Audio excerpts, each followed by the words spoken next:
The E Street Band, back in the day, the original version of that stuff, we kicked ass. By the time I turned 19 and I joined Prince's band, and like one of the first keyboards that he pointed me towards was an Oberheim. 56 shows, 56 nights in 56 cities consecutively. But this was really extreme. If you look back to the history of The Who and you watch Keith Moon and every tour that they've ever done, they've always played to Pete's original demos. They had no click. It had to be perfect from memory, you know, and he sent me home a couple of times. You know, he said, "You don't got it," you know, and I had to go home, and the guys were like looking at me and going.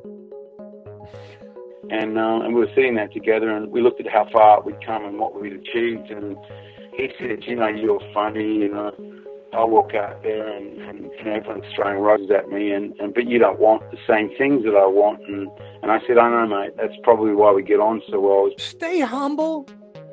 Humility is so important, man. Do things for the right reason. You know, follow your soul, man. But just do things for the right reason, man. But yeah. Oh yeah, I don't mind to having to do a menu dive. I mean, I definitely went through a long period where I'm done. Yeah. And the Moog one, well, that's not true. The Novation Peak was the first that impressed me enough that I was like, okay, I'm willing to get into this. Yeah. And they say, you have to stay. Julio, he hasn't heard you yet, and I think you've got the gig. I said, well, I have this gig in Beverly Hills. I got to fly back by, you know, I got to be, that's the only gig I have.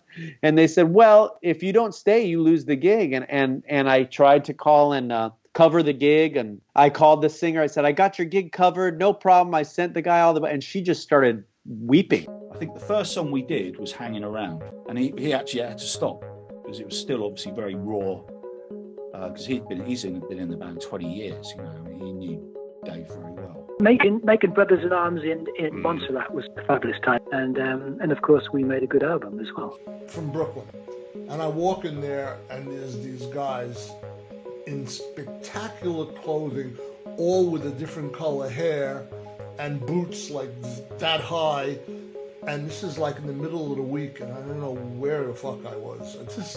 This doesn't make any sense. And he said, "Can you play this?" And I'm going to show you exactly what I played.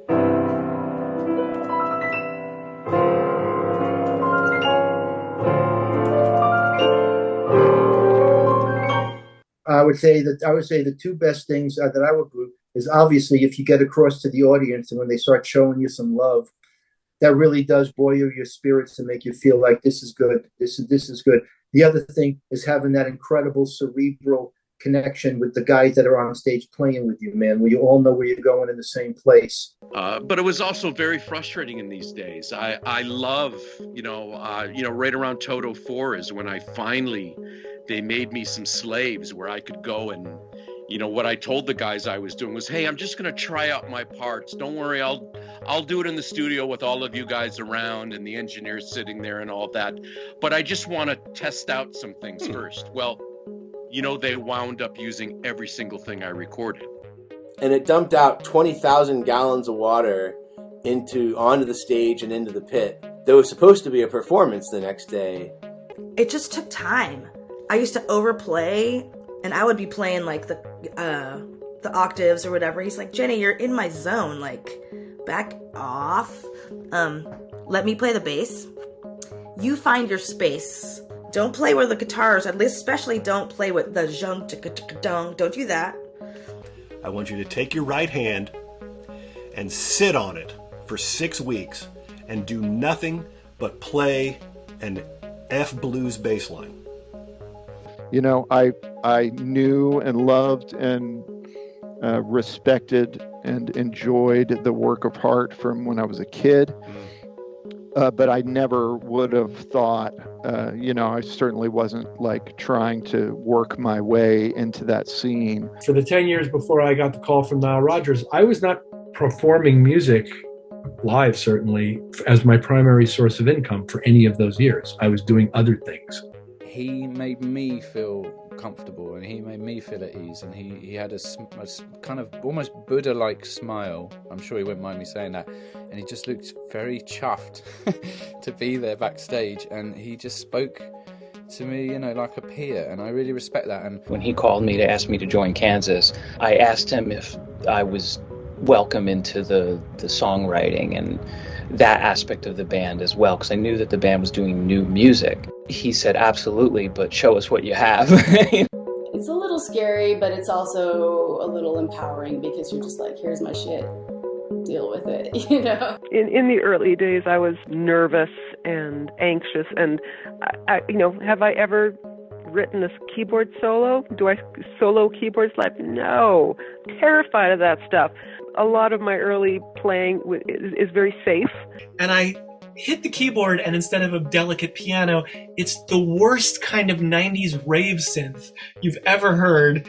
Echoing throughout the arena, Miley turns around and looks at me as if I'm a crazy person.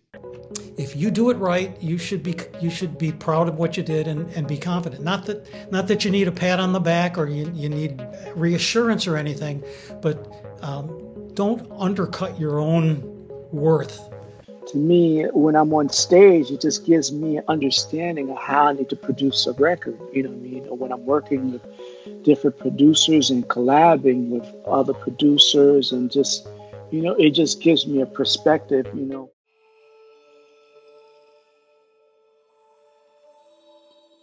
This community that we're all a part of, as listeners, as players, as songwriters, of people that play other people's songs. We're just talking about music.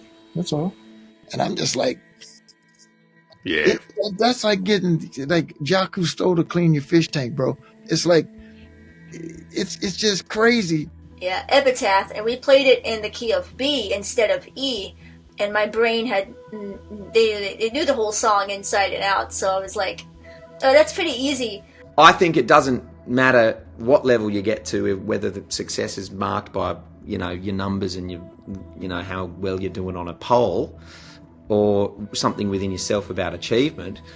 But you're going to have those days, and to be honest, I don't have any cheat sheet on it. We didn't react right away because we're playing, but we noticed people were running. We're like, what's going on? And we all run off stage or whatever. And the way you control your stress and your anxiety on stage, because these are bigger gigs. Like, you go there, you have to do a lot of things. But honestly, it was just so fun. I literally rode in the back of my brother's truck. He had a back seat of his truck, and I practiced my accordion as he drove down to New Orleans. That's incredible. Yeah. I'm on my way out when I hear this voice. Hey, there's a spot over here.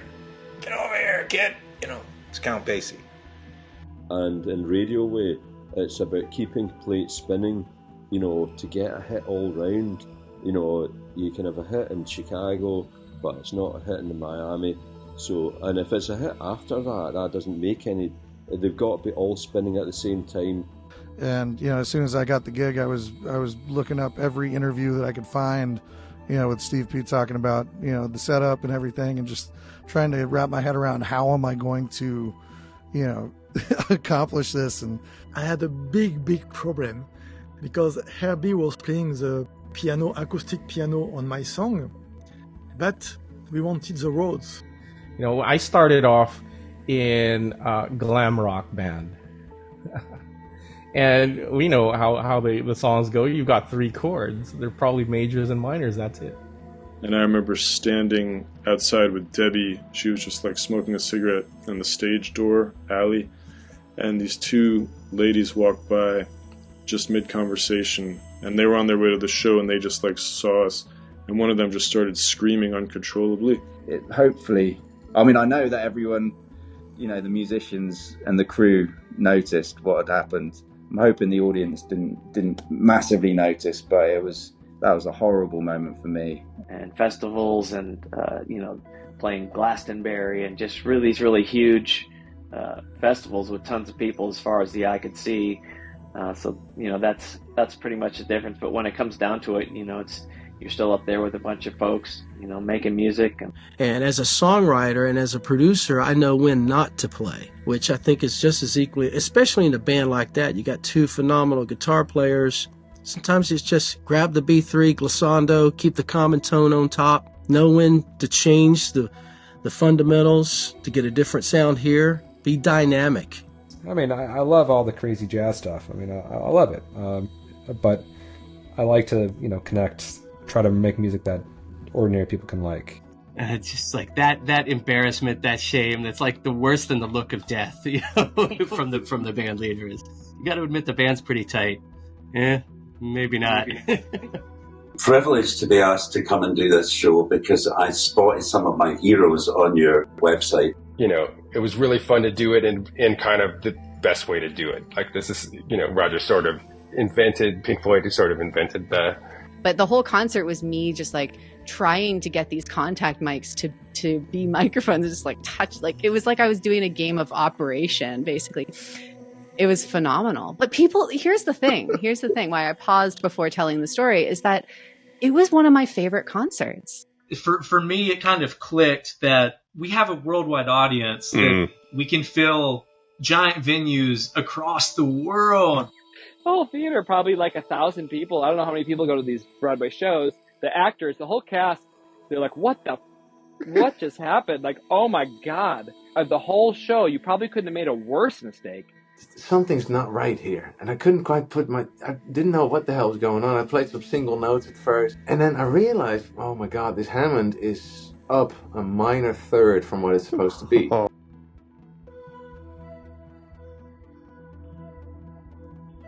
The shock value of this is we're all going to get replaced, right?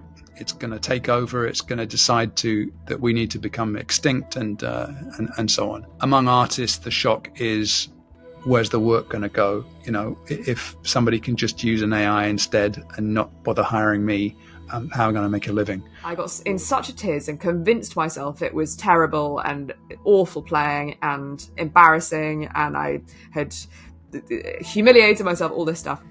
And I drafted an email to my manager saying, that's it, I need to stop performing. I need to give up the organ. I can't do it. What's needed is what the song needs, in a lot of those situations. And it's not always about you and your chops and your knowledge, but it's about how to put that knowledge tastefully into a situation. I think most of us as musicians, that's what we do. We're going to always do a good job, sometimes at our detriment. And sometimes I think people take advantage of that as musicians. They know no matter what, you're always going to show up. You're always going to do a good job. You're going to do your best. But yeah, how do we keep music human? Well, I think the main thing is keep doing it, because, and that's what is going to happen. No, I guess the thing with me is just I'm always so consistent and on the money that nothing ever goes wrong. Yeah, there's been a few. Everybody, including him, they could hear the difference of how beastly these things sounded live. And he was like, you've got to bring those on the road. But you have to be, being punctual, being a good hang, and then ideally you're also good at playing. As you know, networking is part of the business. You meet other people, they meet somebody, and somebody may ask them, hey, I need a keyboard player for this. Got up to find a 6'3" grand piano had been thrown off the stage and onto the dance floor. They weigh around about 500 or 600 kilograms. But that was some high stress because, I have this legendary guy that I idolize. I'm lending him my equipment and all of a sudden it doesn't work properly. I remember I saw this particular plastic urine-filled device coming my way, and I dodged it. I kind of looked kind of smugly at where it was coming from to say, you can't get me. As I was doing that, another one came and hit me on the side, and I fell off the stool. That was kind of, and if that's, I think that was luckily before YouTube. It was still a challenge for me to even expand my poor little pea brain of knowledge to start using my 10 fingers and things like that. And sometimes even playing 2 keyboards at once, like the mellotron here and the organ with my right hand. We had this talk and he said, a legacy band is going to pick you up. And from there, your solo career can take off. And from there, you might be able to make another band, or people will hear about you and you could do what you want to do instead of you trying to build this thing as an entrepreneur from the ground up as a tribute band guy.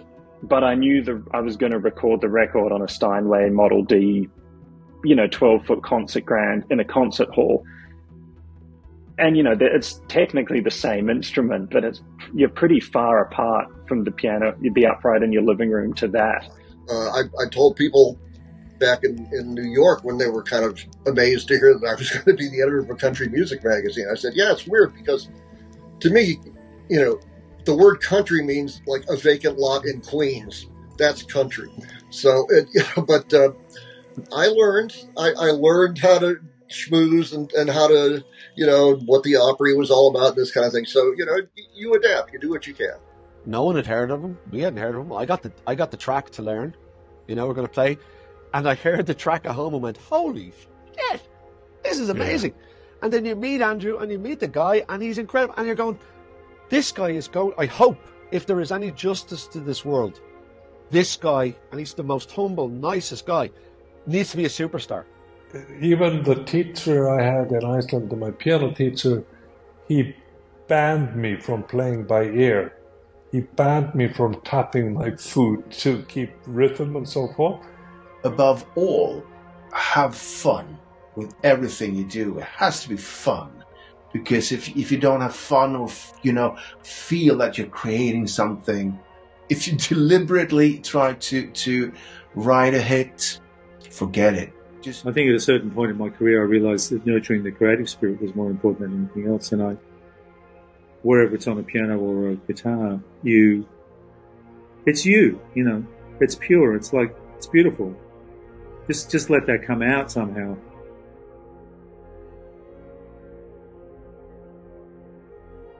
Okay, but it's a keyboard chronicle, so it's my time to talk about that. There's so many people that can play to the standard, you know, that's necessary, but it's a matter of getting on with being in a band is not easy. When on stage, Elvis came out, and of course I was just overwhelmed. I mean, his presence was, if you've never been around him, his presence was just overwhelming. Yeah. I mean, he just radiated. And when I left Juilliard, I was interested in all this music, but I was also told that I shouldn't talk to anybody who's playing blues and rock and jazz. Like, they're not the high quality people like the classical people. And that only took me until, you know, recently to realize that they were right. Freddie, there's people coming in now. You go and do your thing. But I said, thank you so much. I will treasure this for the rest of my life. Thank you so much.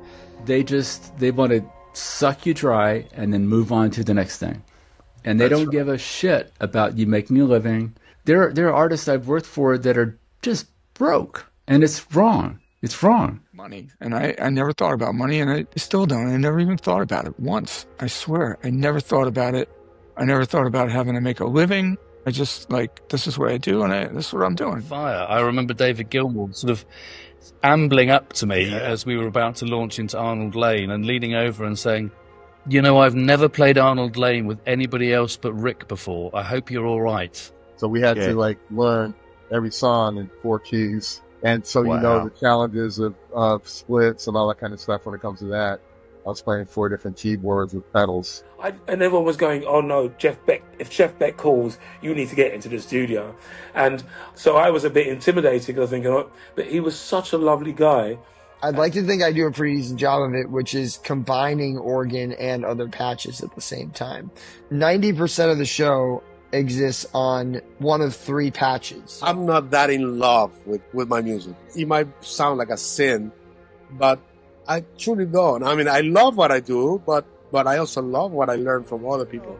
If I write this out and the White House band plays it, if you get lost, they're gonna plow through. They're not gonna follow you. An amateur practices so that they don't make any mistake. A pro practices so that they can't make any mistakes.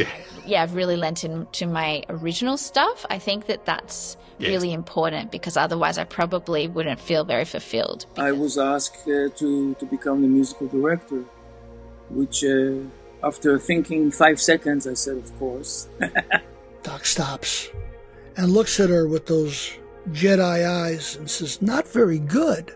Do you love it? And she goes, oh, yes, sir, I do. Doc goes, well, you're already one of us. Work at what you do, and even though if you think people aren't seeing you, you know, if you really are doing the work, you know, somebody will see you and somebody will give you an opportunity. It is tricky. It's like, I'm thankful a lot. I'm angry a lot. I'm all of these things. I want to just be honest. I'm not going to like sugarcoat. I still stand by today. One of the best musicians that I know and have ever worked with is a retired accountant from Floyd County, Kentucky. And one of the things I love about my job actually is that I can find myself in these ridiculous places and ridiculous parts of the world, playing for people. You know, you sign confidentiality agreements and all that kind of stuff. I go to turn the page on the iPad and nothing happens. And it was one of those things where it was like in the movie where it's like, whoa, you know. It's like... But it's actually it's a pulse. That's how I can say it. It's a pulse, because sometimes I miss the beat and I'm not on tempo, and I can feel it when it's off, and I'm like, ooh, but that off beat actually is right. Because a lot of it's physical as well. I mean, especially a 90-minute set now, you know, when we've got combined age of 2,000 or whatever it is. Because I haven't been part of something that creative and strong and confident and throwaway since those days. Everything else I've been part of has been an effort. He really hated 80s bells, so we had to cancel those from any gig that we ever did. I had an amazing opportunity presented to me, but, you know, the years doing the studio and practicing at home, it didn't feel like I didn't put the work in. We set up in the jungle room, and I was just hanging out, and then I looked up, and there's Priscilla Presley leaning against the wall. It kind of hit me for a moment.